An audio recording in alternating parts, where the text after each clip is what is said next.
샹젤리제의 중심인 콩코르드 광장은 파리에서 가장 아름다운 광장이라 할 수 있습니다. 원래 이름은 루이 15세 광장이었는데요. 레볼루시옹 광장이었다가 지금의 이름이 확정된 것은 1830년입니다. 지하철 이용 시는 1호선, 8호선, 12호선을 이용하여 콩코르드역에서 하차하면 됩니다. 콩코르드 광장은 신개선문에서 루브르 박물관까지 이르는 일자형의 도로망 중에서 가장 중심축을 이루고 있는 곳입니다.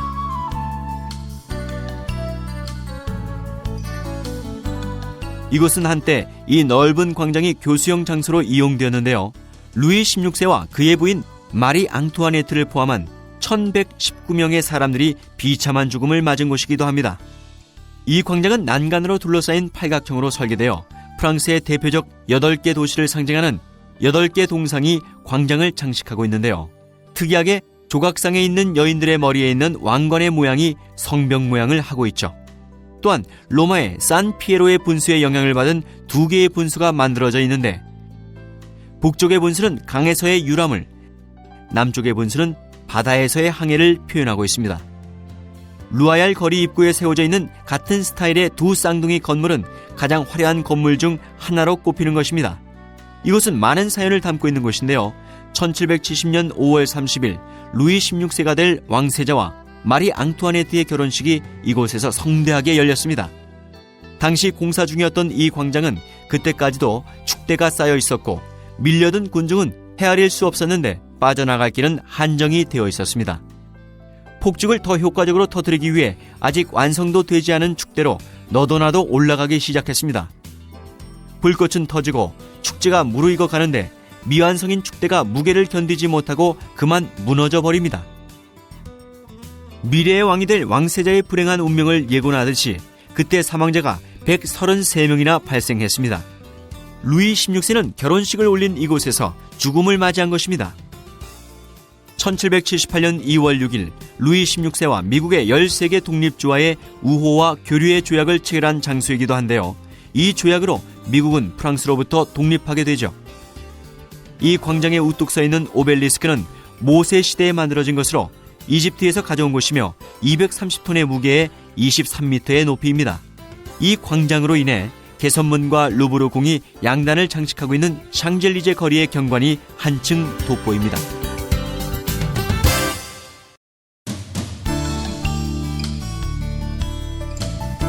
샹젤리제 거리는 에투알 광장과 콩코르드 광장을 연결하는 넓은 길을 말합니다. 가장 가까운 지하철역은 1호선, 2호선, 6호선을 이용하여 샤를드골 에투알르 역에서 하차하면 됩니다. 샹젤리제 거리는 파리에서뿐만 아니라 세계적으로도 유명한 대로인데요. 도로 양쪽에는 가로수가 아름답게 늘어져 있어 도심 속에 있으면서도 쾌적함을 느낄 수 있습니다.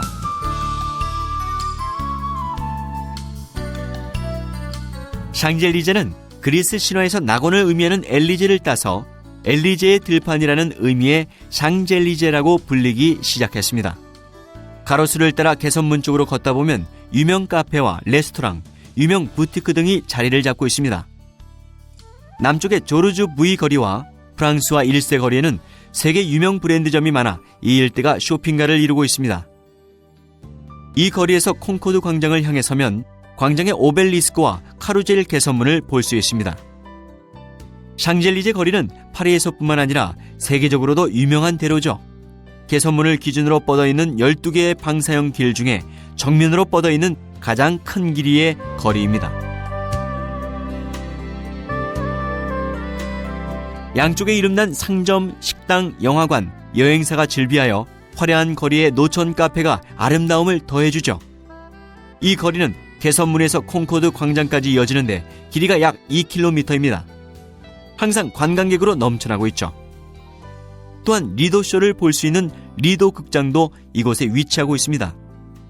300m쯤 내려오면 리도 극장이 나오고 맞은편은 파리 관광정보센터, 또 500m 내려오면 우측으로 몽테뉴 거리가 나오는데 명품 본사들이 즐비하고 그중 발렌티노 매장 건물 3층엔 한국외환은행 파리 지점이 있습니다.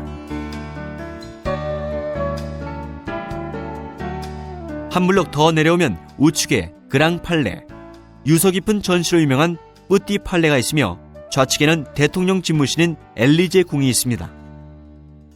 엘리제 궁 뒷길이 유명한 생토노레 거리인데요. 역시 명품 매장이 줄지어 늘어서 있는 쇼핑 지역이죠. 매년 개최되는 신년맞이 행사에는 전 세계에서 온 50만의 인파가 밤을 새워 불꽃놀이를 즐기는 곳이기도 합니다. 샹젤리제 거리의 마지막 부분인 샤를 드골 에투알 광장의 중앙에 거대한 문이 우뚝 서 있죠. 더 이상 설명이 필요 없는 바로 개선문입니다. 프랑스의 역사와 영광의 상징인 개선문은 지름 240m의 원형 광장에 서 있는 높이 50m의 건축물이죠. 이 개선문과 그 주위를 둘러싼 샤를르 드골 광장은 파리에서 가장 유명한 장소 중 하나인데요. 샹젤리제를 비롯해 12개의 대로가 이곳으로부터 출발하고 있으며 개선문의 전망대에 오르시면 방사형으로 뻗어있는 12개의 도로를 보실 수 있습니다. 또한 파리 시가지가 한눈에 들어오며 멀리 신도시 라 데팡스까지도 눈에 들어옵니다. 이 광장이 에투알, 즉 별 또는 방사형의 광장이라고도 불리는 것은 이런 이유에서입니다.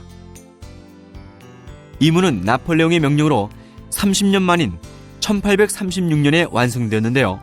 규모면에 있어서도 세계 최대의 크기를 자랑합니다. 개선문의 웅장한 모습에서는 남성적인 분위기를 느낄 수 있는데요. 8개의 원기둥으로 나누어진 사방 6면은 1805년 전승 부조가 새겨져 있습니다. 설치된 부조는 주로 수많은 전쟁을 모티브로 하고 있고 그 중에서 가장 유명한 것은 샹젤리제 거리와 마주에 오른쪽에 새겨진 라 마르쉐즈입니다. 문 위에는 건축 당시에 나폴레옹 1세가 이탈리아의 성당에서 약탈해온 4마리의 황금말 조각상이 장식되어 있었는데요. 그러나 그가 실각을 한 이후 원래의 황금말 조각상은 베네치아로 되돌려 주었습니다. 한편 나폴레옹은 개선문의 완공을 보지 못하고 사망했는데요. 비록 나폴레옹은 완성을 보지 못하고 죽었지만 장례 행렬이 이 문을 지나갔고 대문호 빅토르 위고의 유체도 이 문 밑에서 하룻밤을 지냈습니다.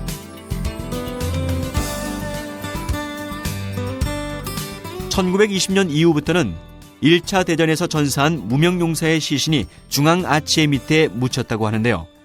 매일 저녁 6시 30분에는 이들을 기리기 위한 불꽃이 타오르는 것을 볼 수 있습니다. 프랑스를 방문하는 외국의 국빈들은 이곳을 방문하여 헌화를 하기도 합니다.